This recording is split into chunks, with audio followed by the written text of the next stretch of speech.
21 grados 8 la temperatura, fue un fin de semana bastante fresco a frío principalmente, muy temprano y ya tardecita noche. Pero ¿cómo se viene el resto del día de hoy, lunes, y cómo también se prevé recibir en lo que resta de esta semana, Juan? Asimismo, Carlos, se prevé una semana bastante fresca, por eso ya vamos a repasar los datos actuales del tiempo a esta hora de la siesta.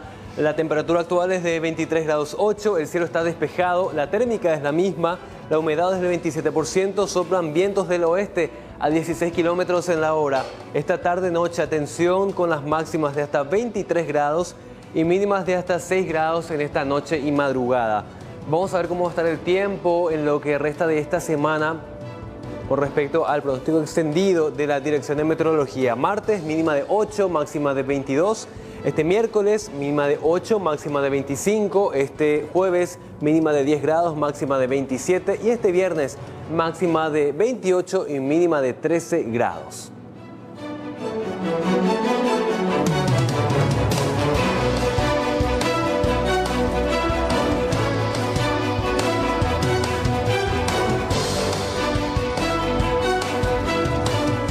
Vamos rápidamente a la cotización de monedas. En el inicio de esta semana, el dólar a la compra 6.420, a la venta 6.500. El euro a la compra 6.150, a la venta 6.850. El peso argentino a la compra 30 guaraníes, a la venta 60 guaraníes. El real brasileño a la compra 1.055, a la venta 1.135 guaraníes.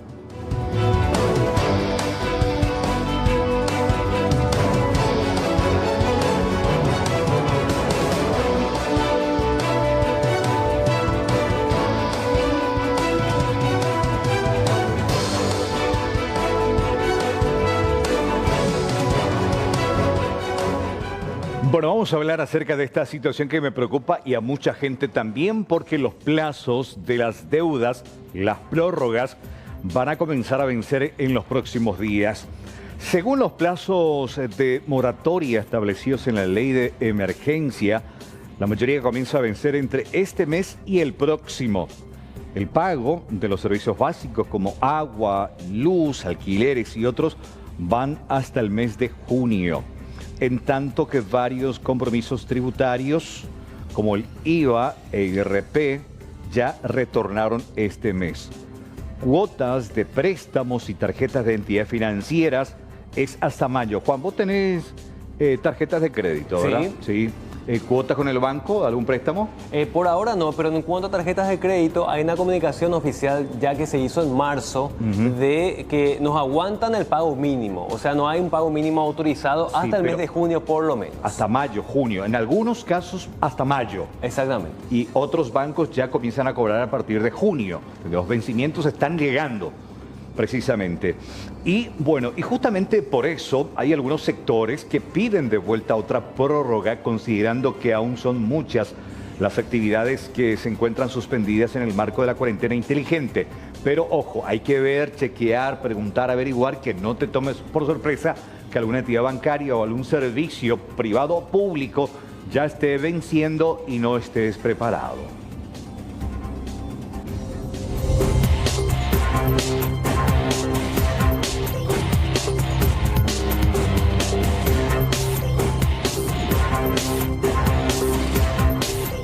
Y la siguiente historia me inquieta porque tiene que ver con brasileños del otro lado de la frontera, principalmente Foz de Iguazú, que están exigiendo, en cierta manera, levantar las restricciones de frontera. Bueno, brasileños que viven en ciudad fronteriza con Paraguay convocan a través de redes sociales a una manifestación para exigir la apertura de fronteras. El presidente de la República, de hecho, ni se me pasa por la cabeza, será lo último en habilitar.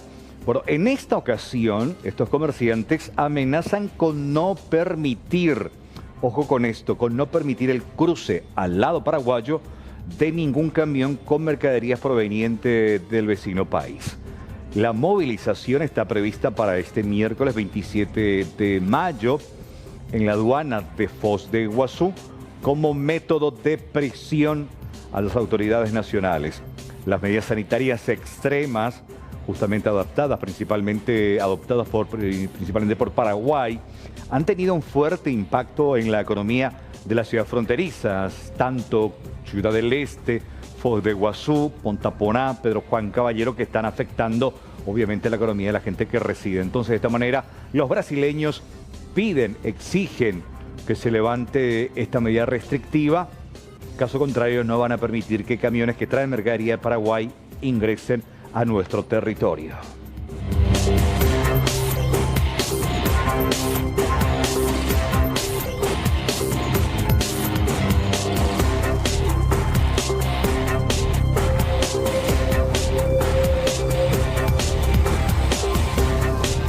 Bueno, y la siguiente historia sí me alegra porque el ingreso está preparado nuevamente para activar y nos referimos a una vetusta, vieja locomotora, la locomotora 60, también conocida como el Inglés, que ya está lista para revivir después de 1 siglo y medio su primera llegada a Upacaraí. La actividad suspendida por la pandemia tendrá lugar en los próximos días y los trabajos demandaron una inversión de unos 260 millones de guaraníes. Es importante destacar y recordar que Paraguay fue uno de los primeros países en Sudamérica en contar con trenes y fue posible gracias al presidente Carlos Antonio López y que también en cierta manera creó y generó mucha envidia en los países vecinos en esta parte del continente, que después terminó en una tremenda guerra, la guerra de la Triple Alianza. Inicialmente el tren del lago podría operar los días domingos y partiría desde Areguá con una parada en Itagua antes de llegar a la ciudad de Upacaraí. Realmente una noticia que me alegra y nos alegra mucho porque es una manera de revivir y de retomar una actividad que ya muchos extrañamos, justamente el paseo en tren.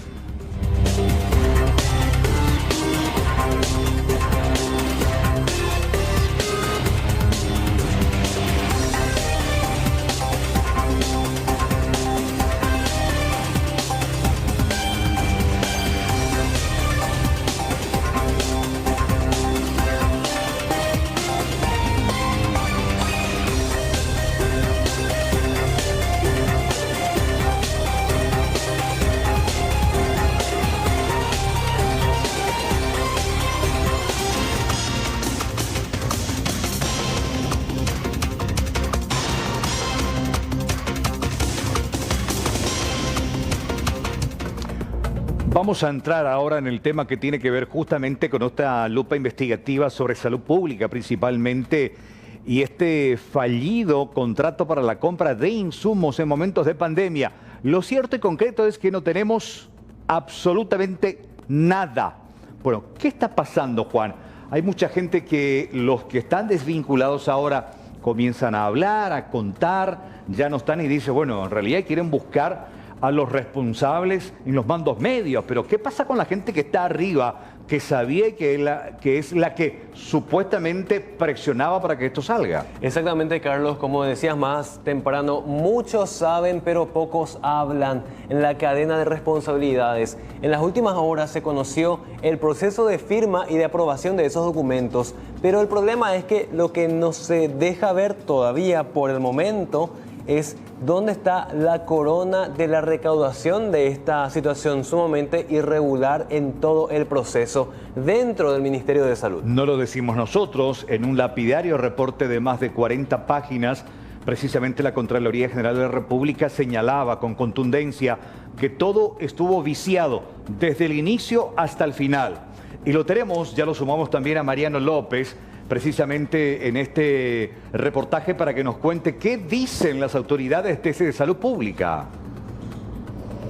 Hola Carlos, ¿cómo estás? El saludo a Juan, a todos los televidentes. Te lo resumo en una frase: nadie da la cara en lo que respecta a las autoridades que todavía continúan en el cargo desde el ministro de Salud Julio Mazzoleni para abajo. Buscamos nosotros a diferentes autoridades, estamos aquí frente mismo al edificio del Ministerio de Salud. Quisimos conversar con los viceministros, quisimos conversar con el director de gestión de insumos estratégicos, que también estaba a pleno conocimiento del proceso que se estaba haciendo. Quien sí conversó con nosotros y lo hacía más temprano en una comunicación telefónica con C9N es Pedro Santander, quien formaba parte de la comisión de evaluación de esta licitación, la licitación número 36, que finalmente termina adjudicándose a Eurotech e Imedic S.A.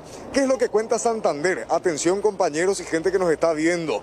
Él relata algunos hechos bastante particulares, como que, por ejemplo, y adelanto nomás este dato porque es el más resaltante, supuestamente Pablo Lescano, director de la Unidad Operativa de Contrataciones del Ministerio de Salud, lo llama telefónicamente días atrás, a inicios de abril, de manera telefónica, 6, 7 de la tarde aproximadamente, y le pregunta si él, el señor Santander, que integra la comisión de evaluación, seguía en su oficina. Le dice que sí. Entonces Lescano va con los documentos y supuestamente lleva ya la resolución de adjudicación de esta compra al director, al encargado de esta comisión. ¿Sí? El director de la UOC le lleva la resolución firmada al integrante de la comisión de evaluación. Ya estaba firmado eso, Carlos. ¿Y por qué le lleva? Según las sospechas que aparecen ahora, porque aparentemente la alta autoridad, el ministro de Salud Julio Mazzoleni, ya habría firmado ese documento antes de que culmine propiamente el proceso de concurso, con lo cual hablamos de que estarían en ese momento tratando de blanquear todo el proceso, pues la parte de evaluación de esa adjudicación todavía no estaba cerrada, sin embargo la resolución de contrato ya estaba firmada por el ministro de Salud. Luego hay otra cuestión, también esas imágenes que tenemos allí, fotografía del cheque de los pagos de anticipos a estas empresas y la orden de compra. ¿Cuál es la inconsistencia en ese punto? Que el cheque se emite días antes, entiendo que el 7 de abril se emite el cheque con los fondos en concepto de anticipo para estas empresas. Sin embargo, recién el 13 de abril, varios días después, recién la empresa que ya tenía el cheque consigo, ahí recién recibe la orden de compra por parte del Ministerio de Salud. Queremos compartir con ustedes ahora sí la comunicación telefónica con Santander. Atención, él ya no está en el Ministerio de Salud, él había renunciado y ahora decidió hablar y contar también otras cuestiones irregulares que se habrían dado dentro de este millonario proceso de adjudicación. Sin completar y que estaba referido al punto 7 y al punto 10 del informe de evaluación.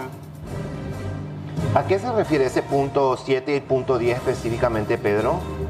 Si no estoy tan errado, hace referencia a que en el momento de la recepción en el parque sanitario deberán presentar todas las documentaciones que faltan, más la muestra para hacer la evaluación en ese momento. Y si es que no cumplía, se rechazaría, que fue lo que se hizo. Con relación al tema de los registros, ¿eso estaba todo en condiciones? No, en el expediente esas son las cosas que faltaban. Además de los registros, ¿qué otras cosas ustedes detectaron que faltaban? La trazabilidad documental de origen. ¿Del origen de la empresa? Del origen de los bienes que van a ser entregados al ministerio. ¿Las muestras también? Las muestras también. ¿Y cómo es que si ustedes integraban el comité, cuál es la mecánica para hacer saber, para plantarse cuando no se dan los requisitos básicos? Porque igual esto avanzó y casi estaba a punto de sustanciarse. El trámite normal, la designación de los miembros del comité, esto tendríamos que haber trabajado todos juntos los miembros del comité y a partir de ese consenso de toda la parte legal, técnica y financiera, ahí debería haberse suscrito. Pero como ya mencioné en otros medios también, esto lo que llamó mucho la atención de que en el momento en que el doctor Lescano nos trae a nosotros el expediente, ya estaba con resolución de adjudicación y contrato firmado. O sea que ya se firmó el contrato antes, o sea que ustedes... Ya estaba todo firmado cuando ellos recibieron. Exactamente, o sea que ya recibieron esto todo firmado y ustedes elevaron un informe, ustedes firmaron también esto, ¿no? El informe que atañe a la parte legal, que está en el informe, en la primera parte, que es que cumple, que es esa parte, que lo que atañe a la parte legal. Pedro, y ella mencionaba también algo con respecto al pago del anticipo. No. Esa parte por lo menos nosotros no manejamos porque eso pues ya es netamente de la DOC en cuanto a si se iba a dar o no anticipo. Sí. Pedro, ¿por qué? Nuestro trabajo se circunscribe a partir de la apertura de la oferta y en la cual nos remiten las ofertas para hacer la evaluación correspondiente. ¿Por qué firmaron si detectaron que había irregularidades? ¿O que faltaban cosas? Y es como que regresa el tema. O sea, la presión a lo que yo me refiero es la presión del momento en vista de que nuestros personales de blanco no cuentan con los insumos. Y otro detonante que yo puedo decir que por la cual nosotros, puedo hablar con mi compañero también, por el doctor Sosa, que por la cual nosotros firmamos fue ante la afirmación del doctor Lescano de que los insumos ya estaban en el aeropuerto y con sobreestadía. Eso es lo que le llevó a usted a firmar eso. Así mismo, acompañar el proceso. Ahora, pero cuando eso, los insumos ni siquiera habían salido todavía de China. Pero eso ya a mí por lo menos no me consta, solamente yo hago referencia a lo que menciona el doctor Lescano. Ahora, ¿quién ordena los gastos en el ministerio? Cuando usted dice ya se dispuso la compra, ¿con qué firma? A ver, ese documento llega ya preformateado, ¿desde qué instancia? Y de la Dirección Operativa de Contrataciones nos remiten a nosotros eso. ¿Y quién está a cargo? ¿El doctor Lescano? Sí, señora. Lo que fue del revés. Primero ustedes tenían que dar su ok y su dictamen y después se actuaban en consecuencia. Acá, sin embargo, ustedes lo arrastraron desde una instancia superior. A raíz de la verificación y de la emisión del informe se debería de haber remitido a la máxima autoridad. Como reiteré también, hubo filtros intermedios que se tuvieron que dar cuenta de que no estaba suscrito por todos los miembros. Ahora, Pedro, ¿ustedes informaron a alguien que de este proceso que se estaba siguiendo y que de acuerdo a lo que ustedes detectaron era irregular? De lo que es de mi compañero y yo, nosotros solamente hablamos con el doctor Lescano. No así por referencia de los demás miembros. ¿Y Lescano a quién debe, quién es su superior, por decirlo de alguna manera? Velázquez. Claro, todos somos dependientes del licenciado Alcides Velázquez porque él es nuestro director general. Ahora, en esta carpeta que decías vos recibiste junto a tu compañero el 6 de abril, en eso también ya estaba el pago que había hecho en cheque el Ministerio de Salud. La planilla de transferencia, no pago, planilla de transferencia, que fue lo que refirió el doctor Lescano el 6, que si es que nosotros no firmábamos todavía, capaz que nos requieran el área financiera porque ya estaba con la autorización para el pago. Habitualmente se hace a través de transferencia bancaria y en esta oportunidad se hizo con cheque. Así mismo. Ese es el procedimiento que desde que yo entré en el ministerio se maneja. ¿De hace cuánto tiempo estamos hablando? Y yo soy como funcionario hace 13 años. Ahora, ustedes dejan constancia de lo que estaba ocurriendo, de esta irregularidad que se iba perpetrando. Y eso consta en el informe de evaluación del área técnica. Reitero, porque la parte legal cumple todas las documentaciones, el área técnica es lo que realiza dichas observaciones y se deja constancia de que deberán completar las documentaciones en el momento de la recepción en el parque sanitario. Cuando dice área técnica... Que así lo hizo, porque en el momento de la recepción ya los insumos contaban con los registros pertinentes. Ahora, cuando decís área técnica, ¿quiénes son? Y el área técnica está conformada dentro de lo que es este proceso el ingeniero Gustavo Cuevas, la ingeniera Morán, está el doctor Augusto y la química farmacéutica Larisa. Ahora, Pedro, ¿Lescano les remitió un correo, no sé, un memo con relación a esas documentaciones que les presentó o fue directamente y les llevó ese documento? Generalmente se deja constancia de eso.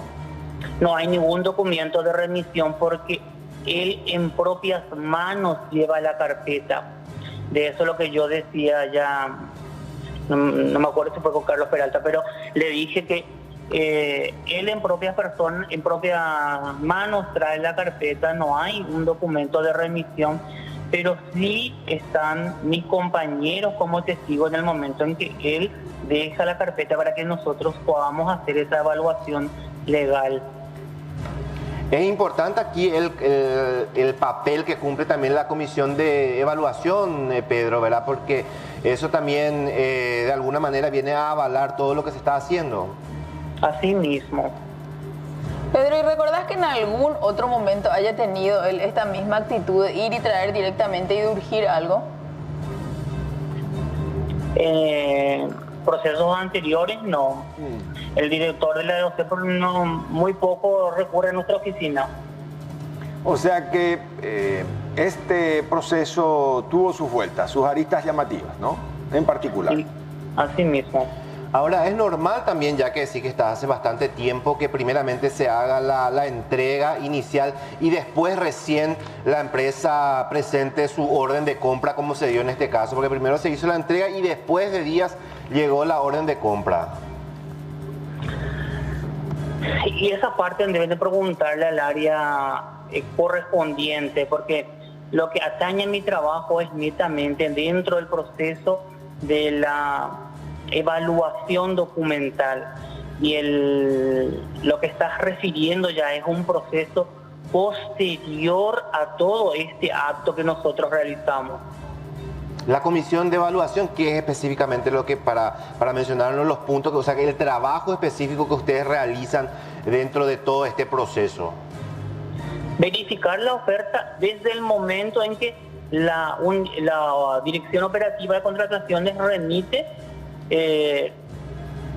todo lo que es el proceso, o sea, las documentaciones legales, técnicas y financieras, como para poder ver si la empresa tiene condiciones de cumplir. Pedro, sí, en un momento dado ustedes como profesionales y también con la experiencia que ya tienen, hay irregularidades, ¿verdad? Y uno firma nomás por firmar sabiendo que eso puede tener consecuencias. No, o sea, no. De lo que es nuestra área, no se tienen esos puntos que nosotros somos muy celosos en cuanto a esto. Por eso reitero, en cuanto a lo que es la documentación legal, no hay objeciones a ninguna de las empresas. Pero había otras cosas que faltaban, el documento, registro sanitario, no había muestra. Igual ustedes dieron su aval también para eso, ¿verdad? Claro, porque a lo que yo voy, en el sentido, nosotros avalamos este proceso ya en vista de la situación de lo que refirió el doctor Lescano, que la mercadería ya estaba en el aeropuerto y que aparte de eso la necesidad real del momento de contar con esos insumos. Avalaron por más que había irregularidades. Y muchas irregularidades no tiene como para decirte sí hay irregularidades. Lo único que no están esas documentaciones. Pedro, porque vos sí insistís, desde el punto de vista legal sí está todo ok, técnicamente no. ¿Se dieron o no irregularidades en el contexto? Porque si no pareciera ser que se tira la mano y se tira la piedra y se esconde la mano. O sea que, ¿se dieron irregularidades sí o no? Y la irregularidad de lo que yo refiero es el proceso en sí, que ya estaba todo. Y bueno, en ese momento ustedes ya no tenían facultades de parar, o sea, una instancia. Es lo que decía el abogado Pedro Santander. Reitero, Carlos, Juan, televidentes, él formaba parte de la comisión de evaluación. En un proceso de licitación, la comisión de evaluación juega un papel preponderante, pues es el que tiene que evaluar justamente las propuestas de las diferentes empresas. Entre las responsabilidades, Carlos, uno de los detalles nomás, era por ejemplo que las muestras de mascarillas, de los trajes y los otros insumos tenían que haberlo presentado ante esta comisión. Sin embargo, usted, señor Juan, y la gente que nos ve ya escucharon cómo se dio esto. Supuestamente ya estaba todo firmado y había que ajustar nomás ya el proceso a la decisión que ya se había tomado. ¿Se Claro. entendió? Claro, él es muy concreto. Dice que legalmente está todo bien. ¿Por qué está todo bien? Porque se firmó y se blanqueó. Es lo que yo entiendo. Puedo estar equivocado. Es como, tener tu certificado de notas de todas las materias ya firmado por el decano y por el profesor. Y después el último vuelve a completar con tus notas. Entonces ya eso de acuerdo a tu conveniencia. Tratando para que la gente entienda del por qué. Porque finalmente sí, los responsables, tanto Pedro Santander, Pablo Lescano y finalmente Alcides Velázquez firmaron. Pero firmaron ya cuando el contrato estaba todo redactado y firmado por el ministro. Y acá hay un punto preocupante también, Carlos y Mariano. La postura que se toma ahora desde el Ministerio de Salud. Decía el viceministro recién, ¿por qué hay que perseguir tanto? Se aplica una sanción y ya está. No. O sea que ahí muere. Estamos hablando de gente que está metida en una irregularidad gigantesca dentro de una pandemia, gente que intentó aparentemente apropiarse de un dinero, gente que forma parte de una corona que todavía no se conoce. Esto no termina con una sanción administrativa nada más. Claro. ¿Qué decía el viceministro? Vi que lo abordaste, hablaste con él, Julio Rolón. Sí, vos sabés, Carlos, que además del viceministro, nosotros vinimos muy temprano hoy aquí al edificio del Ministerio de Salud, buscamos, preguntamos, solicitamos una audiencia con Julio Mazzoleni, no hubo caso, nos dijeron que había una reunión de las altas autoridades de la cartera sanitaria dentro del despacho del ministro, participaron los viceministros, directores también, y ahora, nada más para que te pongan un poco en contexto de dónde estamos acá en una de las salidas, la principal de hecho, del Ministerio de Salud, porque por aquí es por donde suele salir el ministro Julio Mazzoleni. Entonces estamos esperando, probando un poco de suerte también a ver si de repente podemos escuchar la voz oficial del ministro de Salud, porque hay varias cuestiones, además de este escándalo, también lo que respecta a la comunicación oficial de la rescisión del contrato a Eurotech e Imedic, lo que tiene que ver con la ejecución de la póliza y los otros trámites que se llevarán a cabo. Sin embargo, hasta el momento, más allá del anuncio, todavía no se ha oficializado en papeles, eso todavía no es de público conocimiento. Entonces estamos acá esperando a ver si es que tenemos suerte de encontrar al ministro de Salud, Julio Mazzoleni, cuando salga aquí del edificio del ministerio. Efectivamente, lo encontramos en el pasillo nomás al viceministro Julio Rolón. También sus funcionarios nos decían que no iba a poder atendernos, sin embargo, lo pudimos encontrar y le trasladamos las preguntas sobre el punto, lo que tiene que ver con la rescisión del contrato y también, Carlos, Juan, lo que respecta al proceso que se dio para la adjudicación millonaria a estas dos empresas. Él atribuye principalmente esa decisión de firmar los documentos a lo que tiene que ver con la urgencia. Todo era urgente, estábamos a contrarreloj, por lo cual había que acelerar el trámite. Más o menos es lo que decía Julio Rolón. Compartimos con ustedes esa entrevista. Que le convoquen a la autoridad para que les hable, porque cualquier comentario fuera del marco ese técnico jurídico puede generar algunas especulaciones, ¿verdad? Y en eso es lo que no queremos. Técnico jurídico, lo que decía el exfuncionario Pedro Santander, que integraba el comité de evaluación, que supuestamente el ministro ya firmó la adjudicación antes de que culmine ese proceso de...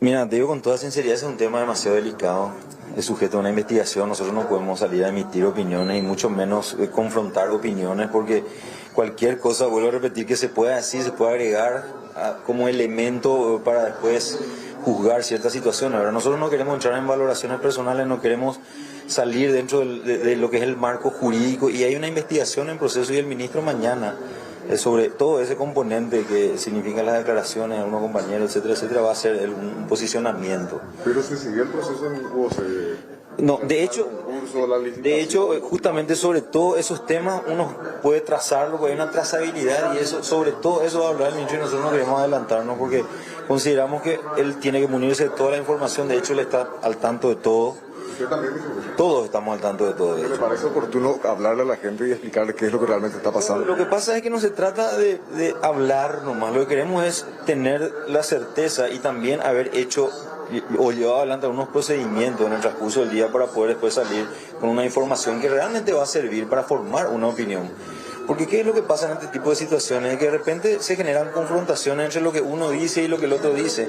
Y nosotros tenemos que separarnos de esa subjetividad y aportar elementos objetivos para que la opinión se forme con base a elementos objetivos, ¿verdad? Y no en territorio del La supuesto. objetividad no se va a perder, viceministro, con esto que nos dice Pedro Santander del Comité de Evaluación, insisto, que dice que el documento, el contrato, la resolución ya estaba firmada por el ministro de Salud y que después se pidió prácticamente que se blanquee el proceso.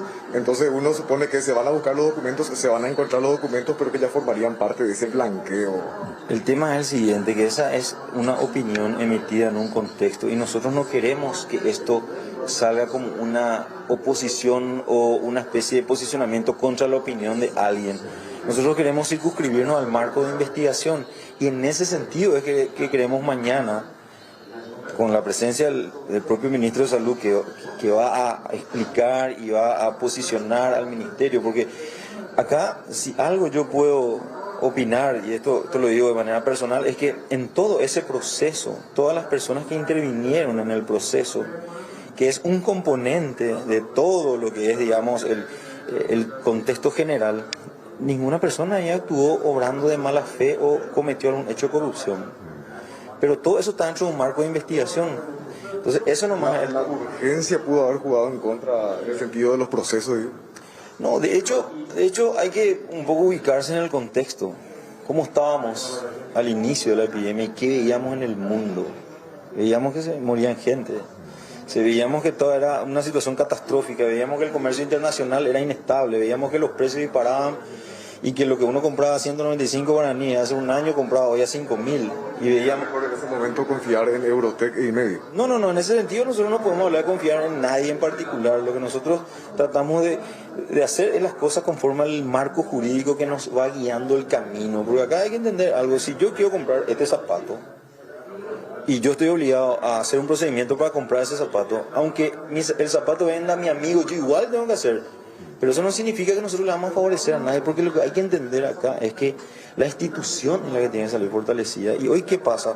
Hoy la institución está, entre comillas, debilitada por la percepción de la gente que cree que todos los procedimientos en todo el sector público están viciados. Y probablemente sea cierto en algunos casos, pero hay que demostrar. Y lo que nosotros queremos, con toda sinceridad, es ser responsables y salir a dar una información que sea la información correcta para que a partir de ahí se haga el análisis. Nosotros no estamos en contra de que la gente haga sus ejercicios en el sentido de elaborar escenarios, porque la gente tiene la libertad de hacerlo, pero nosotros tenemos una obligación de exponer a la ciudadanía de manera responsable tal cual sucedieron los hechos. Entonces, ¿qué pasa hoy? Hoy estamos ante una situación que es la rescisión del contrato, que ya anunció el ministro, se va a ejecutar, y después por supuesto la póliza, es decir, lastimosamente no terminó como hubiéramos querido, ¿verdad? Pero eso requiere un análisis serio y ese análisis serio de todo, claro. Los documentos que trascendieron son orden de compra y también el cheque viceministro. Y todo eso después, una vez que nosotros tengamos todo, vamos a poner a la vista para que la gente sepa que los procesos son inclusive tan simples. Pero suele darse la situación del pago a través del cheque antes de que se reciba la orden de compra por parte de la empresa. Digo, antes de que la empresa tenga la orden de compra, ya se le pagó, conforme a la fecha que se den esos documentos. Justamente todos esos elementos, inclusive en el comunicado que nosotros emitimos, se habla claramente de la secuencia de los procesos, ¿verdad? Entonces, todo eso está permitido. O sea, yo lo único que te puedo decir es que en general, nada de lo que se hizo en ese proceso se hizo tratando de favorecer o de una manera deshonesta. Toda la gente que participó en ese proceso lo hizo de buena fe y pensando en el país, en un contexto en el que exigía celeridad y en el que estábamos en una situación no sabíamos si teníamos o no insumos. O sea, hay que ubicarse en el contexto en el que esas personas actuaron, ¿verdad? Entonces, ¿significaría entonces que se emita el cheque antes de la orden de compra para la empresa? No, pero hay pero le da la plata antes de saber lo que querés comprar. Se entendería más o menos así, viceministro, por eso. Te digo nomás, el análisis que vos estás planteando, por ejemplo, denota que evidentemente nos falta comunicar a nosotros los procesos, porque después de la firma del contrato para emitir el cheque, se pasa a una instancia administrativa nomás y la orden de compra no se puede emitir hasta después de que se emita ese cheque y ese cheque sea efectivizado. O sea, viste que son detalles importantes y eso es lo que, inclusive en la ley 6524, que es la de declaración de emergencia sanitaria, habla claramente de la forma de pagar, que serían los anticipos de fondos. Entonces, todo eso nosotros lo queremos dar bien así para que la gente realmente, yo no voy a decir recupere la confianza, pues eso sería reconocer que perdimos. Yo creo que seguimos teniendo la confianza de la gente, pero la gente necesita alimentar esa confianza con la información real y eso es lo que vamos a hacer. Ahora, yo insisto en algo, nosotros sabemos que todas esas personas que actuaron en el proceso, desde los evaluadores y de todas las personas que redactan y todo lo que sea, actuaron de buena fe. Ninguna persona cometió un acto de corrupción porque no se puede, no es un proceso administrativo.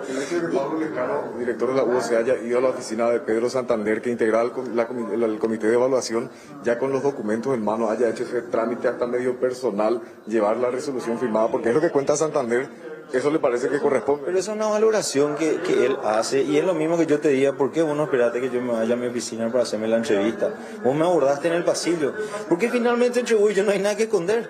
Entonces, de repente, la celeridad de los procesos... Yo sé, una analogía burda para entender un poco que de repente, dada la circunstancia, vos podés salir de un escenario ideal, porque la gente pues imagina que una persona está encerrada en su escritorio y ahí tiene que escribir y una vez que termina, ese tiene que enviar. No, nosotros nos movemos, las reuniones son frecuentes, hasta en los pasillos, en todas partes, porque finalmente la dinámica en el contexto en el que estamos te obliga.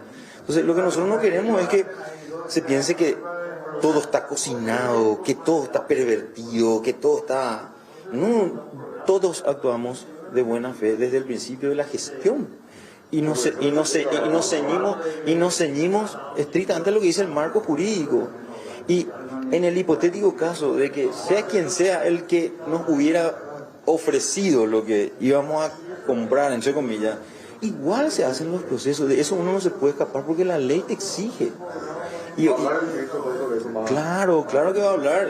Entonces, vuelvo a repetir, nosotros en ningún momento ni incurrimos en coacciones ni presiones, porque ese no es nuestro estilo, porque ese no es el estilo de nadie. Por lo menos uno presume que todos queremos que se haga de buena fe, ¿verdad? Entonces, aprovecho para decir eso y mañana obviamente vamos a ir con el señor ministro a una información con una profundidad un poco más importante, ¿verdad? Así como están las cosas, no habría nada que preocuparse, nada raro.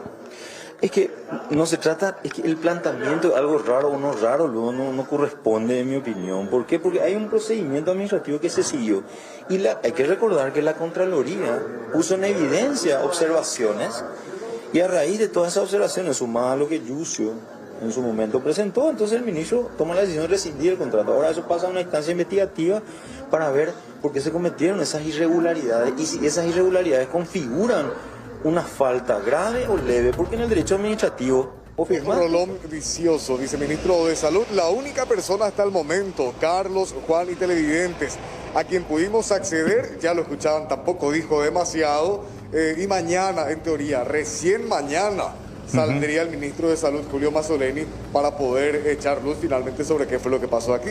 Bueno, en realidad, los que realmente saben qué pasó allí tiene que ver con ese personal de mando medio, desde la comisión de evaluación, desde el gerente de administración y finanzas, desde el responsable de la unidad, claro, operativa de contrataciones, porque aquí, y con esto cerramos, para que la gente no diga que estamos muy piloteando sobre el tema, hablamos con gente experta en contrataciones públicas, planteándoles cuál es el proceso normal. Y por lo que aquí, esta ya es una conclusión particular mía, después de todo lo que me contaste y lo que escuché. Acá, Mariano, lo que se intentó o se hizo fue puentear desde la firma del contrato y se puenteó un montón de unidades de control internas, unidades internas del Ministerio de Control, de chequeo, para finalmente ya hacer la orden de compra y de pago. Y acá me comenta justamente esta persona, me dice, para el tema de la contratación pública hay dos momentos muy importantes. Proceso administrativo de adjudicación, esta etapa tiene su procedimiento con o sin declaración de emergencia, sí o sí. Pliego de bases, apertura de ofertas, evaluación, acta de evaluación, si cumple con el pliego, dictamen jurídico, resolución de adjudicación firmada por las máximas autoridades. Y el segundo momento es la firma del contrato, siempre de acuerdo al pliego, la entrega, la orden de acuerdo a los términos de contrato para entregar el bien, 20, 30, 40, 50 o 100% del total de la entrega. O te entrego primero un 20%, un 30, 40 o 50. Acta de recepción de los bienes y evaluación e informes sobre los bienes entregados que cumplen con el pliego y el contrato. Y remisión de la factura por parte de la empresa adjudicada para el pago, de acuerdo al contrato. Acá se hicieron todos los documentos antes, en un día, y una persona conocida dentro de salud pública, sin incluso tener el acta de comité de evaluación. Es más, había observaciones muy evidentes, dos refiere esta persona. No tenían muestras de lo que estaban comprando, que se requiere, y me dice, no tenían registro sanitario de los insumos, puntos exigidos en el pliego de bases y condiciones. Carlos, uno puede pensar bien y se pregunta por qué se hizo un puenteo de muchísimos documentos, ¿no? Si uno justifica el tema de la urgencia y el tema de la pandemia, y si todo esto tuviera una aprobación legal y todo eso, íbamos a tener incluso, Carlos, los overoles para pintores y no para médicos, los tapabocas para uso diario y no para los médicos. O sea, encima de todo este puenteo que se hizo aparentemente del proceso interno a nivel del Ministerio de Salud, tenemos acá unos materiales de pésima calidad que no corresponden para el personal de Blanco. O sea, todo se hizo mal de pie a cabeza. Claro, acá se hizo un puenteo de las unidades de control para acelerar el pago al clan Ferreira. Es la conclusión a la que llegamos por lo menos, Mariano. Sí, señores, y nada más, Carlos, Juan, y gente que nos está viendo, lo que respecta a Julio Mazzoleni y por qué todavía no sale a dar la cara. Uno puede suponer que, porque hoy temprano y hasta ahora tenemos entendido, sigue esa reunión entre todos los directores de departamentos involucrados eventualmente en el proceso, viceministros y Julio Mazzoleni están reunidos. Seguramente uno puede suponer en buena voluntad, por así decirlo, no sabe todo lo que está pasando realmente el ministro probablemente. Entonces ahora se está informando, ahora le están explicando qué fue lo que pasó, podemos suponer. Y yo quiero cerrar nomás con esta reflexión, Carlos, Juan. Muchos parlamentarios y la gente suele decir, ojo, cuando se declara emergencia, cuando se da esta especie de cheque en blanco a diferentes instituciones, hay que tener mucho cuidado porque pueden terminar pasando estas cosas, licitaciones medio extrañas, millonarias, así que esperemos que en algún momento ya cada de salud también expliquen realmente qué fue lo que pasó. Bueno, lo van a hacer oficialmente mañana, martes.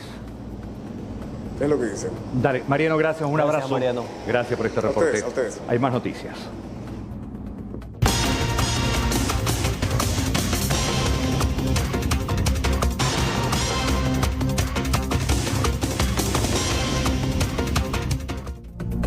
Evelyn Velázquez se suma al circuito informativo. Noticia, último momento. Adelante, buenas tardes. Compañeros, ¿cómo están? Un gran saludo a todos los televidentes. Nos encontramos en Lambaré, ya en pleno procedimiento. El hallazgo de cadáver se dio a las 10 de la mañana aproximadamente, cuando un transeúnte pasaba por aquí y se percató de que un perro inclusive ya estaba oliendo, mordiendo lo que sería una bolsa y el interior de este balde de pintura.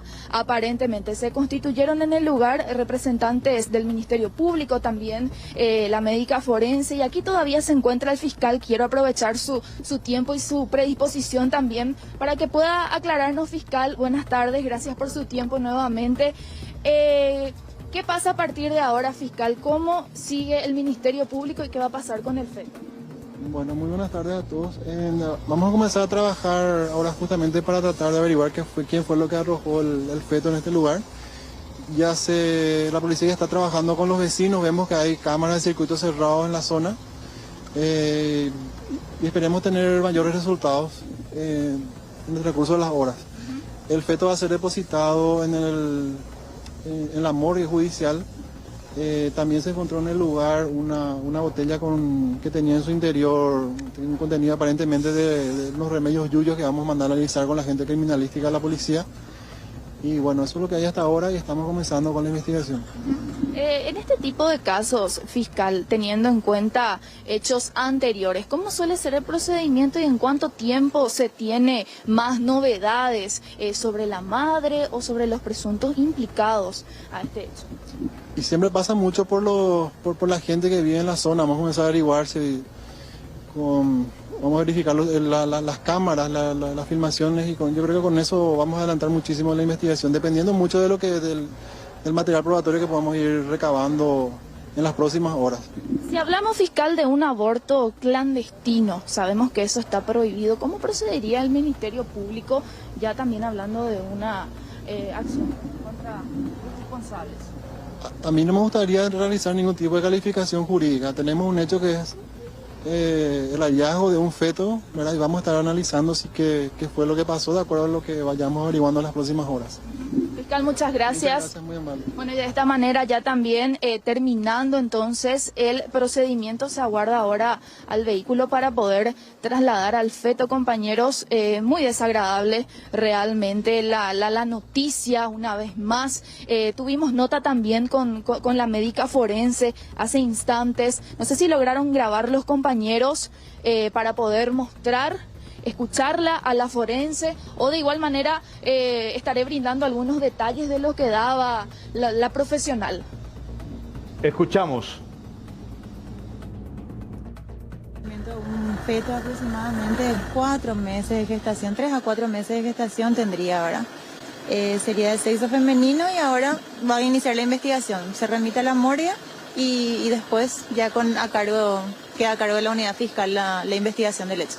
Forense, aparentemente se encontró sangre también, observamos una botella, ¿podría darnos más detalles? Sí, sobre la botella no podría referir qué exactamente, cuál es el contenido de esa botella, porque no sabemos, ¿verdad?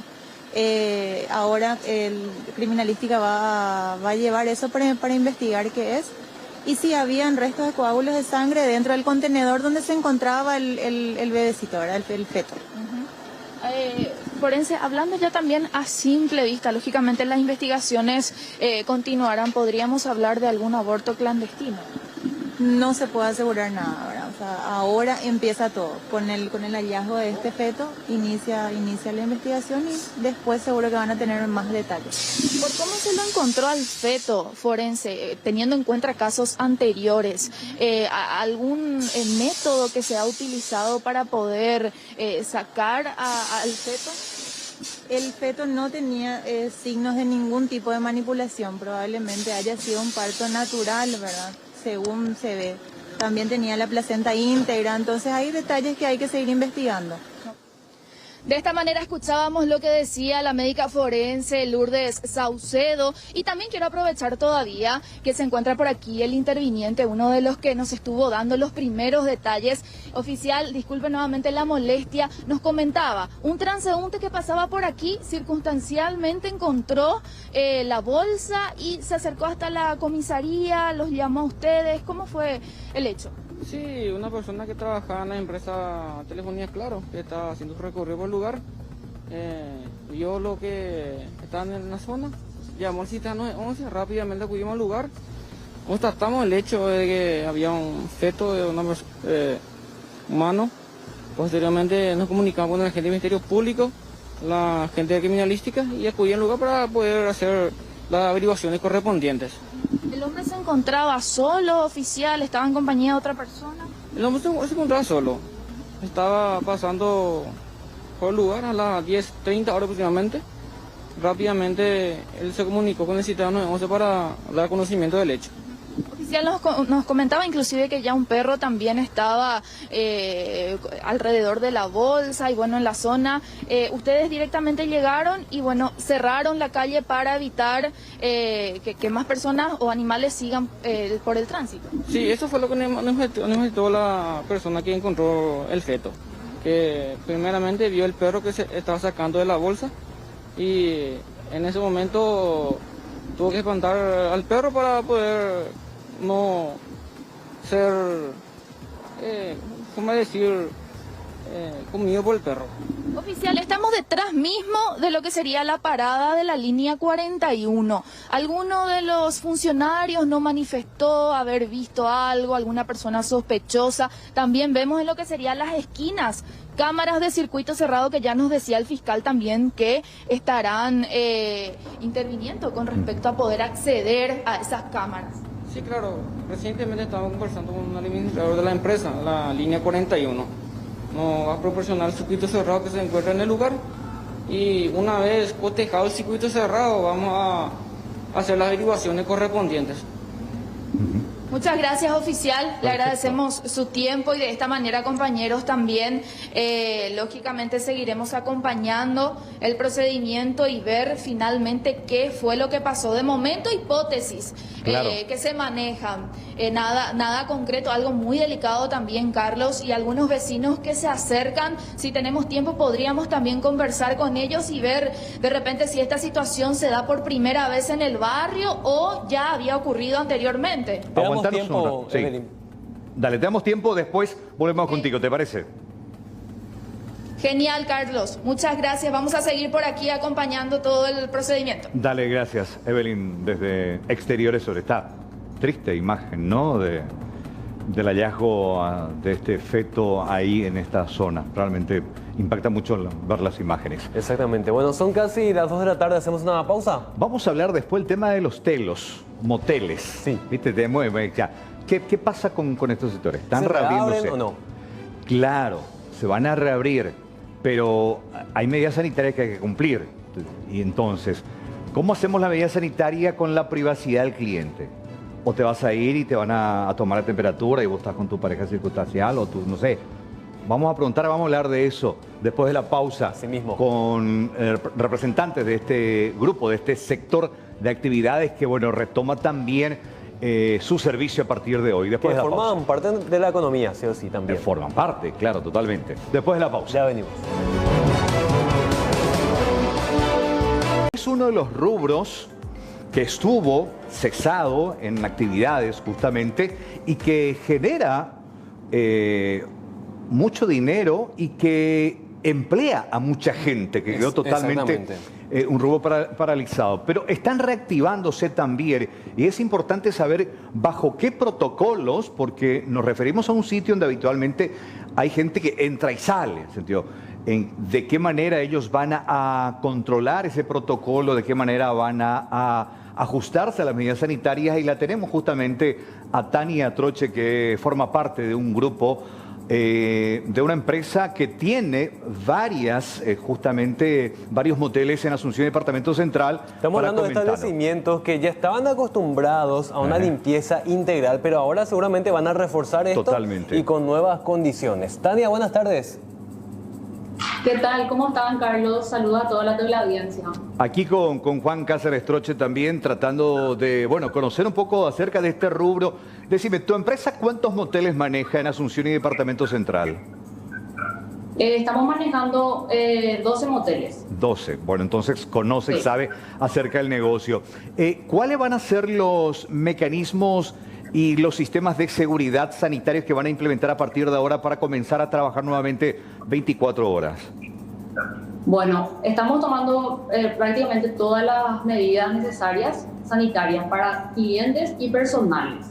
En cuanto a lo que es para clientes, ellos cuentan en cada acceso de habitación alfombras desinfectantes de calzados, y en cada habitación tienen también alcohol en gel y desinfectantes de ambientes, sería el lisoform y todo lo que ellos puedan para su desinfección. En cuanto a lo que es personal, ellos sí pasan por un proceso de lavado de manos, se le toma la temperatura a cada personal en cada turno. De esto hay un estricto control realmente. Y la toma de temperatura en cuanto a clientes no estamos pudiendo tomar, justamente para poder resguardar la privacidad del cliente. Tania, ¿cuándo está prevista la reapertura completa de estos moteles? Ya estamos abiertos 24 horas desde hoy. Ya. Estamos abiertos 24 horas, ya estamos haciendo horario completo. Sí, Anteriormente estábamos haciendo un horario hasta las 19 horas, en vista que no había movimiento, no teníamos muchos clientes, pero desde hoy sí estamos 24 horas ya en varios locales. Claro, esa es la gran pregunta. Se van a cumplir las medidas sanitarias requeridas, pero es versus privacidad. Claro. Porque a veces también uno, obviamente, la privacidad por sobre todas las cosas en este tipo de rubros. Entonces es importante saber de que no le van a tomar la temperatura ahí, ni tampoco le van a hacer el proceso de lavado de manos y desinfección en forma pública, Tania. ese es el miedo justamente de los clientes, ¿verdad? Que se les pida que bajen el vidrio y se les tome la temperatura, pero eso por un resguardo de privacidad decidimos no hacer, pero sí darle todos los productos que refiere a su higiene y desinfección, ¿verdad? En cada habitación a medida que ellos van ingresando. Tania, para el personal. Sí, exactamente. Sabemos que cuando se desocupa una habitación hay un equipo de limpieza que se encarga de poner en condiciones nuevamente. Pero ahora con la situación del COVID, ¿cómo van a reforzar ese proceso de limpieza posterior y desinfectar precisamente? Justamente es un tema importante eso, porque nosotros tenemos actualmente un proceso de desinfección que tarda un tiempo ya estipulado, pero de ahora estamos reforzando esa limpieza y se le explica a los clientes que por motivo de seguridad se va a demorar un poco más de lo habitual. En todas las habitaciones el mismo procedimiento.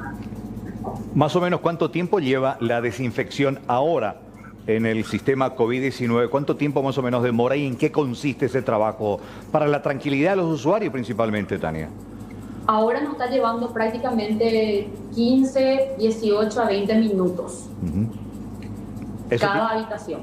Ya, ¿tiene que ver con productos especiales, con gente que tiene un protocolo distinto a lo que habitualmente se hacía? Tiene que ver con productos especiales porque hacemos un doble repasado, una doble desinfección en cada rincón, extremando todos los detalles, ¿verdad? de la habitación. En cuanto a lo que es sillas, sofás, camas, duchas, hidromasajes. En cada sector estamos extremando las medidas y los controles, sobre todo al personal, que hagan forma cada paso de limpieza sería.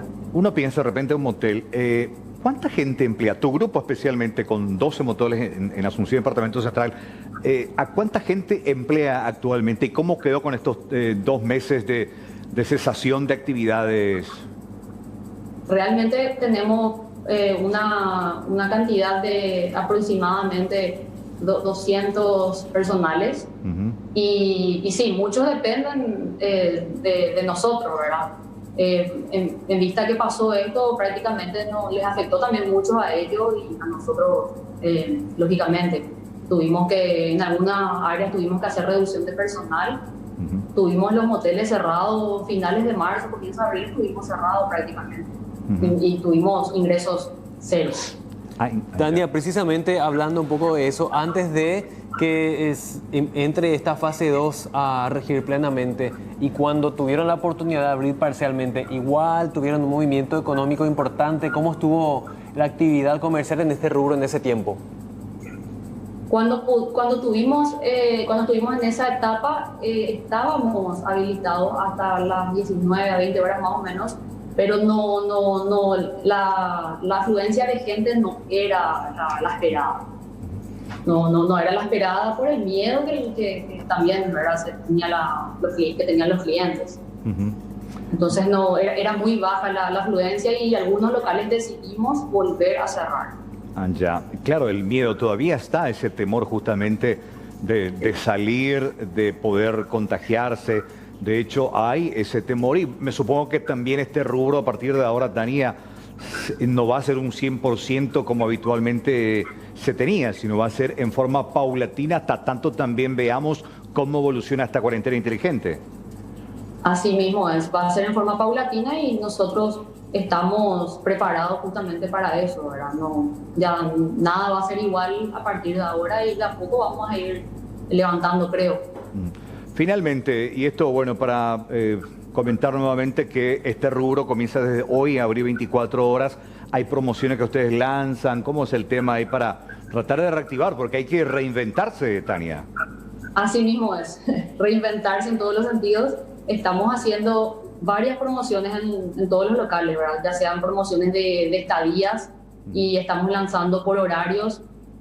Serían tipo combos, ¿verdad? De 3 horas, 12 horas, 24 horas, para que la gente también pague un precio accesible, ya no como el de antes, que era un costo diferente. Y a partir de ahora tenemos también promociones de almuerzos y de cena en horarios específicos y a costos bajísimos y accesibles para todos los clientes. Excelente. Tania, muchísimas gracias por este contacto.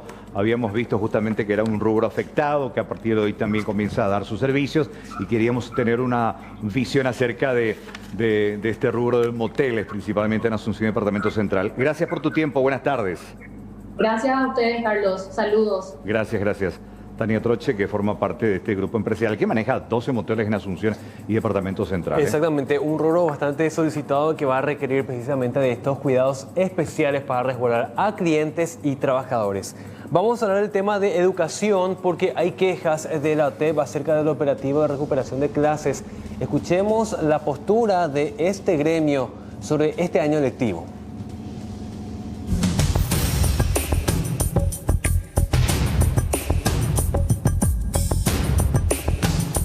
De esta manera, la Organización de Trabajadores del Paraguay se pronuncia frente al Ministerio de Educación y Ciencias pidiendo que se abra una mesa de diálogo con relación a la educación. El sistema educativo paraguayo quebró desde nuestro punto de vista porque hemos tenido históricamente modelos educativos dependientes, un modelo educativo excluyente, un modelo educativo que genera pobreza, un modelo educativo de élite que de alguna manera, mirando la clase de país en la cual estamos, creo que absolutamente no genera desarrollo personal ni mucho menos social en ese sentido. Por eso expresamos nuestra profunda preocupación y hacemos un llamamiento general en este sentido para que de alguna manera se pueda revertir esta situación de crisis, esta situación de quiebra dentro del sistema educativo para que todos los sectores nos pongamos de acuerdo y sentémonos a debatir, sentémonos a revisar nuestro sistema educativo para que de alguna manera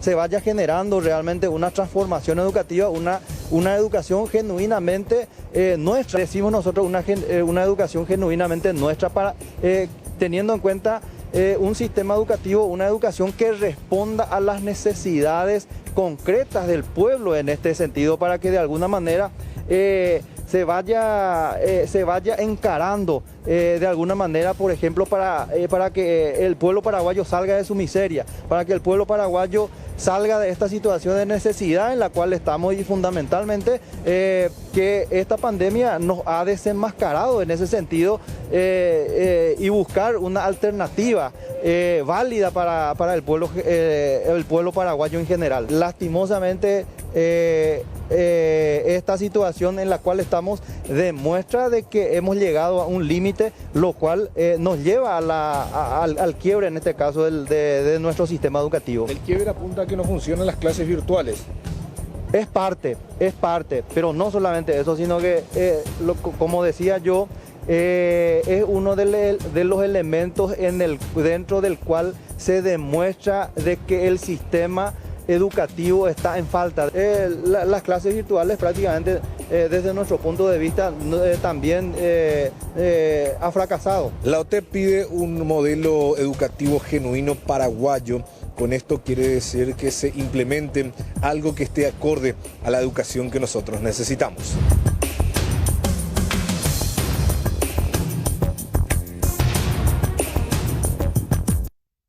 Bueno, dato muy importante que decía el comisario jefe de la investigación, tenemos datos nuevos, por ende se barajan también posibilidades en torno a qué pasó con Juliet, Juan. Exactamente, hay más pistas hasta el momento. Hoy a tempranas horas inició este operativo que se desarrolla en la zona de Upacaraí y lo que señala la información es que este procedimiento en búsqueda de la niña Juliet se inició a tempranas horas de este lunes en el domicilio de la ciudadana alemana vinculada al padrastro de la niña Rainer Oberhuber. Lorenzo Lescano es el fiscal que encabeza el operativo en la ciudad de Upacaraí. La mujer fue identificada luego de las verificaciones que se realizaron al teléfono celular de Oberhuber. Los investigadores e incluso los abogados defensores sospechan que la menor podría haber sido raptada o habría sufrido algún accidente, ya que aún cuenta con paradero desconocido. Tras el operativo, los intervinientes recabaron algunas evidencias, pero no dieron detalles a la prensa.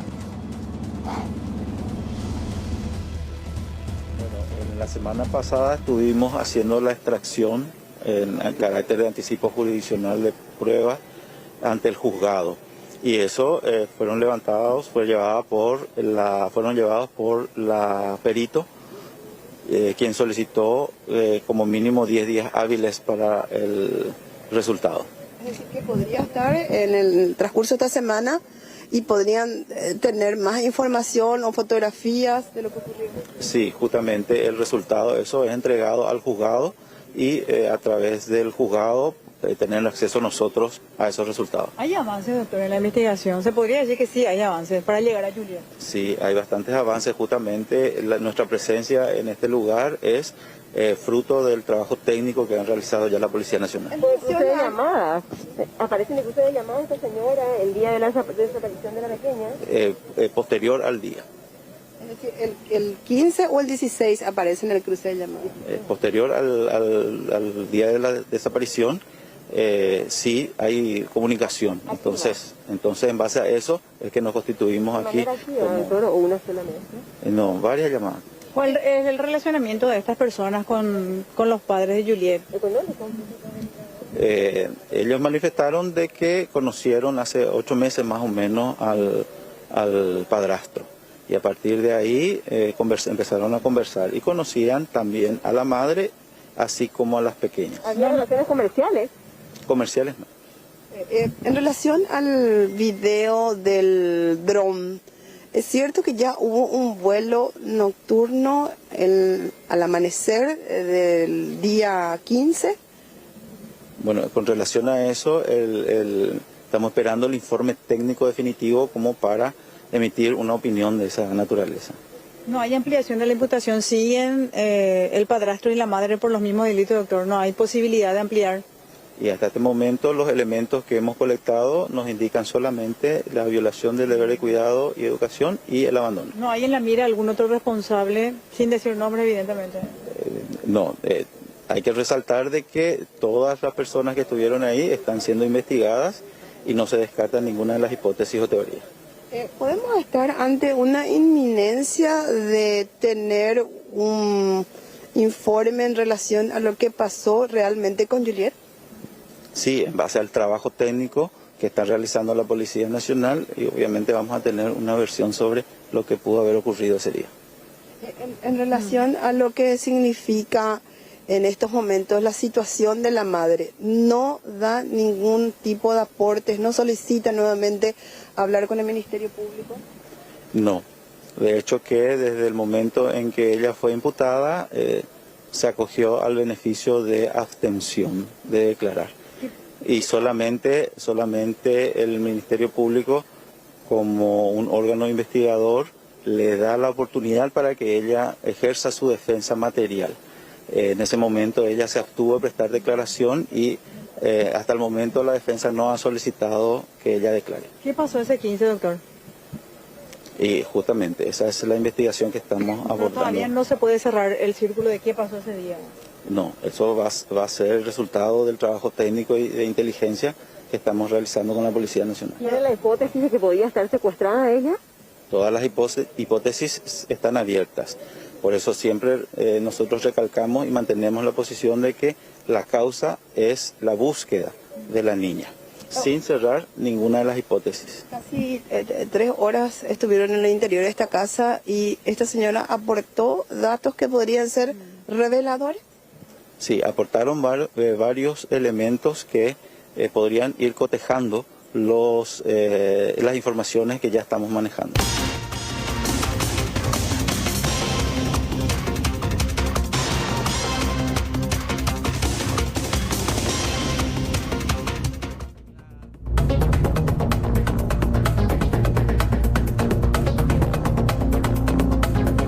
Lambaré, un camión de semirremolque acaba de perder los frenos y terminó contra la muralla del Camposanto.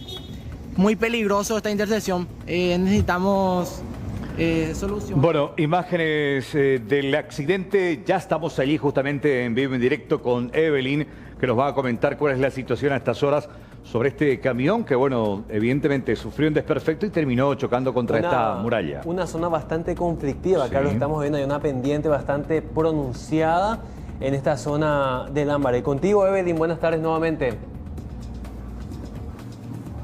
Buenas tardes nuevamente, Juan. Un saludo a Carlos y a todos los televidentes. Terrible el accidente que pasaba. Ya nomás le queremos mostrar acá con imágenes de nuestro compañero Héctor el resto del fluido y también del freno de este camión que intentaba arribar en esta conocida ruta al costado mismo del cementerio de Lambaré, que es bastante ya peculiar, lógicamente, por ser una pendiente bastante elevada. Aparentemente no tuvo fuerza suficiente el camión para subir y bueno, terminó retrocediendo y terminando por lo que sería la muralla del cementerio municipal aquí en la ciudad de Lambaré. Estamos observando el procedimiento, el camión que transportaba varias cajas de vino, específicamente un fuerte olor también de esta bebida alcohólica aquí en la zona y bueno, muchos vecinos también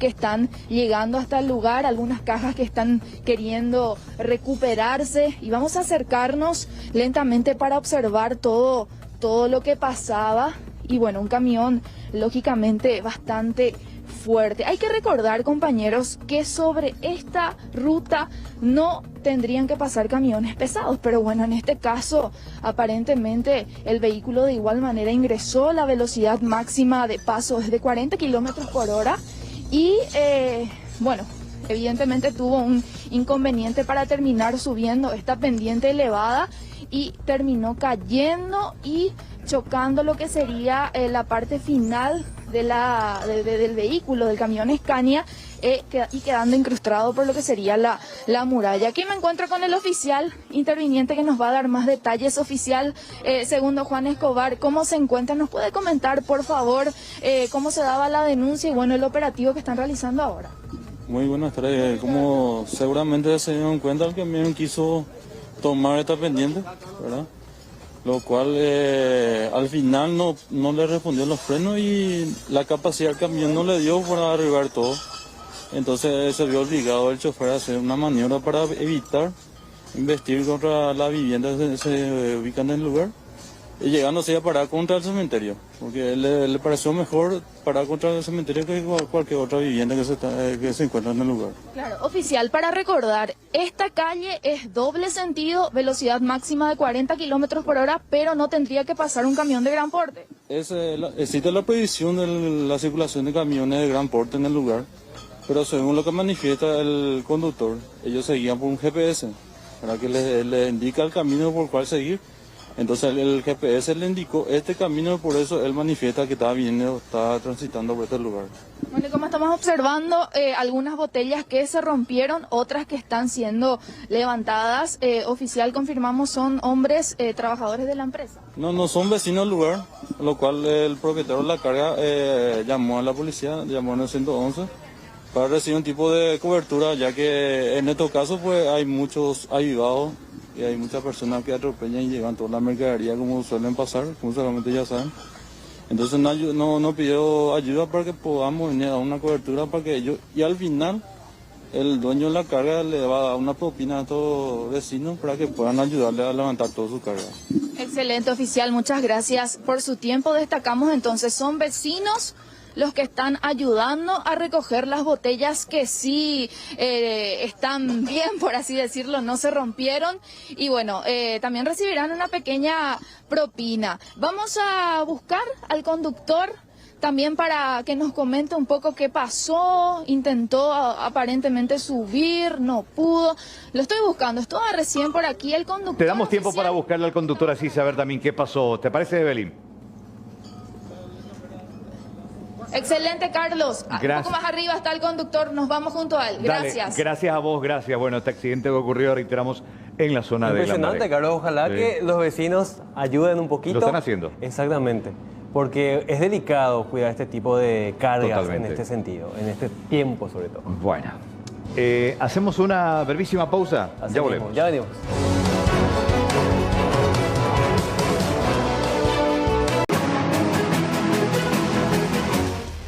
Bueno, 14:33, vamos a entrar a este tema. Estamos llamando al doctor Jure para que nos comente acerca de la situación del Policlínico Municipal de la Municipalidad de Asunción. ¿Qué pasa allí, Juan? Claro, Carlos, porque hay varios centros médicos que dependen de la comuna de Asunción. Los pacientes que dependen de estos centros médicos en distintas especialidades, estamos hablando de psicología, clínica médica, odontología incluso, no están pudiendo ser atendidos porque estos centros todavía permanecen cerrados. Y vamos a hablar con el doctor Jure precisamente para que nos comente la situación, porque la intención de los médicos también es atender en estos consultorios. Exactamente, incluso dicen, sin discriminar ni tampoco criticar nada, nosotros queremos activar en nuestra profesión, ya está las condiciones dadas, pero ahora estamos ahí en el pasillo poniéndole alcohol en gel en la mano de la gente que está ingresando. No sé si ya está en comunicación el doctor, ¿sí? Vamos a hablar con él para que nos explique el gremio, porque hay una nota incluso remitida a la Municipalidad de Asunción, porque como gremios profesionales de blanco piden, por favor, para poder justamente reactivar sus funciones, su trabajo y volver a atender a los pacientes que quedaron ahí a la deriva durante casi dos meses. Doctor Jure, ¿cómo le va? Muy buenas tardes. Muy buenas tardes, ¿cómo está? Bien, coméntenos, doctor, la situación del Policlínico Municipal de Asunción. ¿Cuántos médicos profesionales de blanco están parados ahí y qué están pidiendo al intendente de Asunción? Bien, el personal de blanco del Policlínico Municipal y dispensarios, estamos solicitando la reapertura para poder atender a los pacientes crónicos que estamos teniendo desde toda la vida, embarazadas, vacunaciones de los niños, pacientes con glaucoma, con fisioterapia, pacientes diabéticos, hipertensos. Hasta hoy, lastimosamente, no tenemos una respuesta real, valedera, del por qué no se puede abrir el policlínico. Pero nos pidieron que elaboremos un protocolo. Hicimos ese protocolo. Las dependencias municipales que deberían de haber realizado el protocolo durante estos 60 días de cuarentena, no nos pidieron eso, entonces nos pidieron a nosotros que hagamos. Hicimos ese protocolo. La gente responsable hasta ahora no respondió nada sobre ese protocolo y todavía no nos dicen por qué no se puede abrir de un aspecto valedero. Nos dicen que no hay recursos económicos para poder atender, lo cual no se ajusta a la verdad, porque la consulta médica requiere es un nivel 2, que es guardapolo, manga larga, tapaboca y una gorrita. Claro, no es un nivel de quirófano. Todos los profesionales de blanco tenemos eso para nuestro uso propio. Estamos hablando de... Sí, hace falta alcohol y lavandina, que según lo que nos informó la administradora, de hecho hay hoy en el policlínico, y el gasto para eso es mínimo mensualmente. Estamos hablando de cuántos médicos... Lo que nos es que necesitan que el personal de blanco esté en las puertas de las dependencias municipales, como ser terminal de ómnibus, abasto, aseo urbano, palacete municipal, etcétera. Ustedes están haciendo ese trabajo de colocar el alcohol en gel en esas instituciones o en esas dependencias. Así mismo. Pero estamos... a ver, no los estamos usando como corresponde realmente, tener un profesional médico para atender a pacientes que realmente necesiten, y no eso de colocar alcohol en gel en la mano, o cualquiera lo puede hacer. Quería decirlo eso. No, es que estoy nomás, si hay profesionales médicos preparados, que dependen de la municipalidad, preparados para la asistencia sin desmeritar al que coloca, a lo que voy, es que necesita ser personal de blanco, médico o psicólogo o odontólogo para hacer ese trabajo. Bien lo puede hacer alguien con otra actividad dentro de la municipalidad. Creo que a lo que voy, los estamos desaprovechando. A eso me refiero, doctor. Le quiero nomás comentar.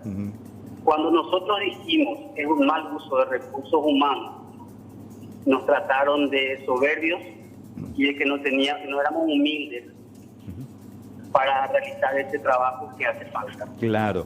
Doctor, ¿de quién depende la reapertura? ¿De la Intendencia o de la Junta Municipal? Tengo entendido que es la Intendencia. Ya, bueno, entonces vamos a tratar de hablar con el intendente. Te agradecemos, doctor, por este tiempo. Queremos plantear el tema. Lo tenemos también ya al director de Contrataciones Públicas en línea. Y por eso queríamos plantear este tema. Vamos a tratar de hablar con el intendente a ver por qué todavía no se habilita el policlínico. Doctor, gracias por tu tiempo. Sí. 20 segundos, Dale, 20 doctor. segundos máximo. Nosotros atendemos entre 150 a 200 personas por día cuando funcionábamos sin el coronavirus. Importante. Ginecología, pediatría, cardiología, fisioterapia, odontología, oftalmología, laboratorio, radiología, otorrino. O sea, hay muchas especialidades que se atienden. Totalmente, doctor, de acuerdo. Gracias, doctor. Yo creo que nos lo estamos aprovechando como realmente ustedes se merecen como profesionales de la salud. Un abrazo. Gracias por tu tiempo, doctor. Gracias a ustedes. Ahí está el doctor David Jure, justamente. Ya está Mariano López, con el hombre más buscado esta mañana, que es precisamente Pablo Seix, de Contrataciones Públicas, para tratar de entender más que nada estos procedimientos complicados, engorrosos, pero que finalmente, si uno lo salta o lo puentea, termina en una historia medio rara. A ver, Mariano, adelante contigo. Es así, Carlos. Juan, nuevamente saludo a todos los televidentes. Ya estamos aquí en compañía del director de Contrataciones Públicas, el señor Pablo Seix. Y el director estuvo participando esta mañana durante varias horas de una reunión en Palacio de Gobierno con el presidente de la República. Estuvo también allí el ministro de Hacienda, justamente hablando de lo que tiene que ver con la ejecución de ese presupuesto que se dispone para llevar adelante licitaciones y hacer frente a la pandemia del COVID-19. Director, sin más preámbulos, tema licitación número 36 del Ministerio de Salud, esta licitación que hasta se ha tornado un tanto escandalosa. Hay algunas cosas que llaman la atención a Contrataciones Públicas, entiendo que están trabajando, pero preliminarmente, ¿cuál es la evaluación que se puede hacer a esta altura? Bien, sí, categóricamente hay muchos elementos que llaman la atención a la Dirección de Contrataciones Públicas, por eso es que desde el mes de abril estamos con una investigación abierta al respecto. En la gran mayoría de los puntos va coincidente con lo que había expuesto la Contraloría General de la República en el informe que tomó conocimiento público hace poco tiempo atrás, ¿verdad? Tenemos que separar las cosas. Por un lado, analizamos en esa investigación de oficio el proceso de contratación en sí, el comportamiento de las empresas como oferentes, o sea, al entregar las ofertas, y por otro lado debemos analizar la cuestión referida al cumplimiento o incumplimiento del contrato o de los contratos por parte de las empresas proveedoras. Recordemos que el segundo punto respecto al incumplimiento del contrato necesita de que primero se expida el Ministerio de Salud, en este caso como entidad contratante, respecto a si hubo o no hubo incumplimiento, y luego la Dirección de Contrataciones Públicas tomará cartas en el asunto mediante la eventual instrucción de un sumario al proveedor que haya sido declarado incumplidor del contrato. De forma directa, director, nos gustaría saber, estas irregularidades cometidas tienen que ver con una responsabilidad o irresponsabilidad de las empresas, de los funcionarios públicos, de la cabeza de la cartera sanitaria. ¿Quién acá no hizo algo o hizo más de lo debido? Nosotros analizamos todo el proceso. Todos los aspectos que estuviste mencionando los analizamos, pero tomamos consecuencias respecto solo a la validez del proceso en sí, si tiene o no tiene irregularidades, y a las consecuencias solamente respecto a la empresa o a las empresas proveedoras. En la Ley de Contrataciones Públicas no existen consecuencias aplicables por la Dirección de Contrataciones Públicas a funcionarios intervinientes o a las personas que están detrás de las empresas, llámese accionistas, directores, gerentes o a otras empresas vinculadas. Entonces, nuestro ámbito de aplicación de la ley es respecto a la regularidad del proceso de selección primero y el control de lo que fue el proceso de ejecución contractual después.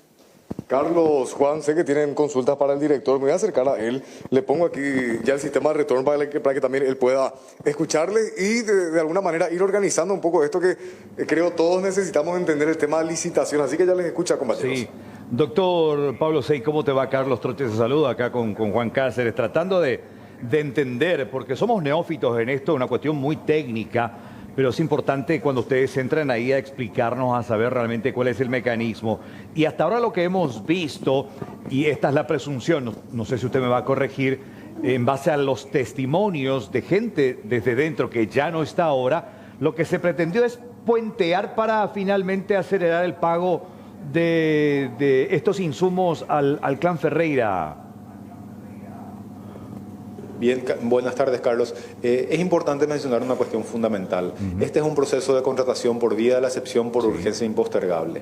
Esto quiere decir que toda la documentación que hoy día es pública en el portal de contrataciones públicas fue remitida por la institución licitante, en este caso el Ministerio de Salud, después de concluidos todos los trámites. A diferencia de lo que normalmente ocurre en una licitación, donde cada paso y cada etapa tiene primero una publicación para avanzar a la siguiente etapa. Entonces, cuando llega a la Dirección de Contrataciones Públicas la información, ya llega en un paquete cerrado todo lo que se hizo desde el pliego de bases y condiciones hasta el contrato. Claro. La ley de emergencia también tiene pasos especiales para la suscripción de contratos, pero muy importante también es mencionar que la ley de emergencia contiene normas específicas sobre cómo utilizar el dinero del paquete de 500 millones de dólares de parte de los 1.600 millones de dólares de esta ley. El Ministerio de Salud fue la única institución pública que hasta ahora recibió dichos fondos y tiene un régimen especial de ejecución. Por eso el control de los documentos y la rendición de cuentas debe ser realizado a posteriori, lastimosamente. No hay un control previo a qué se puede y qué no se puede pagar. Eso va definiendo el Ministerio de Salud porque justamente es un trámite por vía de la emergencia. Claro. Entonces, nosotros tenemos en cuenta todo el listado de observaciones, tanto el que hizo la Contraloría como el que hicimos nosotros mismos en abril de este año y todas las denuncias hoy día expuestas en los medios. Claro. Director, sobre ese punto, ustedes ya recibieron prácticamente sobre cerrado, sobre hecho consumado, ya todo después del proceso, pero ahora comienzan a saltar declaraciones. Yo no sé si va a hacer usted o qué otra dependencia indagar sobre el tema. Ya recibieron todo el proceso hecho, pero acá dice Pedro Santander, Comisión de Evaluación, no, a mí ya me trajo la resolución y ya me exigieron firmar, ya cuando el contrato estaba, y se le pregunta al aire, pero ¿hay algún tipo de maniobra irregular? Y dice, legalmente no, porque ellos ya con su firma blanquearon todo ese proceso irregular, que no tenían justamente ni la presentación de las muestras, que no había registro sanitario, que todo se consiguió después ya una vez firmado este contrato. Bien, como te decía, Carlos, en condiciones usuales, en el marco de una licitación, esas manifestaciones hubiesen sido muy fáciles de comprobar, porque solamente tendríamos que haber recurrido a la verificación de en qué fechas fueron cargadas al portal público de contrataciones públicas. Pero en este caso tenemos, por supuesto, fechas impresas en los documentos, que las fechas no tienen mayor observación que hacer, excepto su velocidad, pero en el marco de una contratación por vía de la excepción, ¿verdad? Pero no tenemos forma de comprobar documentalmente con los documentos que hoy día tenemos en el sistema si existió o no existió alteración en las fechas de producción de los documentos del comité de evaluación, del contrato o de la resolución, ¿verdad? Entonces, director, en el ámbito de contrataciones públicas se tomarán en cuenta esas manifestaciones eventualmente, pero corresponderá a las instituciones que analizan la conducta personal, el análisis de esa situación. Director, el carácter de urgencia de esta licitación, digamos que no los exime de cumplir con todos los procesos en tiempo y forma, en el sentido de, por ejemplo, el comité evaluador, cumplir con verificar todos los materiales y obtener una muestra. O sea, no se hicieron muchos pasos que se tenían que hacer independientemente de que sea o no un proceso por vía de la urgencia. Así es, independientemente de que sea o no un procedimiento por vía de la urgencia, el proceso evaluativo debe ser llevado adelante de acuerdo a la Ley de Contrataciones Públicas, los reglamentos y sobre todo de acuerdo al mismo pliego de bases y condiciones, y las observaciones que se tienen respecto al proceso evaluativo es que eventualmente pudo haberse omitido alguna comprobación de lo ofertado por parte de las empresas y forma parte del paquete de información que debemos analizar y definir en los siguientes días. De acuerdo a ustedes, contrataciones públicas, ¿qué es lo que pasó en salud pública, director? Y esa respuesta la vamos a dar institucionalmente al culminar el proceso de evaluación, Carlos. El proceso de investigación, Carlos.